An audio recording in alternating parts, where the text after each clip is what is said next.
Namaskar, I am Dr. Jayanta Sarkar, Deputy DG, Regional Meteorological Center, Mumbai. Today is a very auspicious day for all of us because today we are celebrating World Meteorological Day. On this day, way back in 1950, World Meteorological Organization was established. So every year, 23rd March is celebrated to commemorate the establishment of World Meteorological Organization. Every year we celebrate on different themes this World Meteorological Day. This year the theme is our ocean, the climate and weather. On this theme, our scientists, experts, they have already made a presentation which has already been uploaded. So I request to all of you, please go through it to have a better understanding of the atmospheric and weather services. Moreover, there will be a video presentation as well on the IMD services on different sectors. I request all of you, please go through these videos and scientific presentation to have a better understanding. Once again, I greet all of you on this auspicious occasion. Thank you. On the occasion of World Meteorological Day today, which we are celebrating, I would like to share a few thoughts with you. The most important thought I would like to share is that what is the approach of our forecasting, providing forecast. Now we have shifted from giving you the weather forecast to impact based forecast. Weather forecast, the difference is, earlier we used to tell what the weather will be, and now we are telling what the weather will do. So what kind of impact a particular disastrous weather event will do, and this kind of impact based forecasting approach is being appreciated all over India.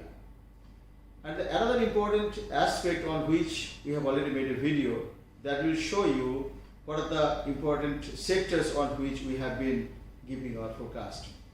And nowadays our forecast is, we are giving very high resolution forecast. Like, we are not happy only to give you country-wide forecast, state-wide forecast or made subdivision-wise forecast. We are also giving our forecast at a district level as well as at block level as well. And the day is not far away when we will be able to give you the forecast at your location.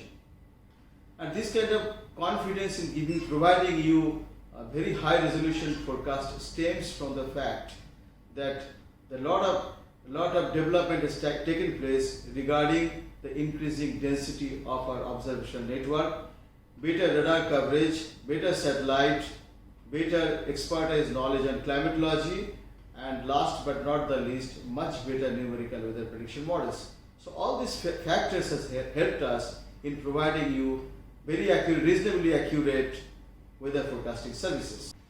On this auspicious day, I would like to also share with you another important point. A few months from now, we are likely to celebrate Azadi Ka Amrit Mahotsav. That is the 75th anniversary of our independence. On that occasion, we have already taken up a few exercises all over India where the Indian Meteorological Department, our institutions are there. We have adopted a few schools nearby, and with each of these schools, we will nurture scientific relationships like debate, extempore, painting competitions, lectures, etc. on the topics of weather forecasting, earth sciences, meteorological aspects, etc. so that the students, the teachers, the society as a whole is having much better understanding of our atmospheric sciences.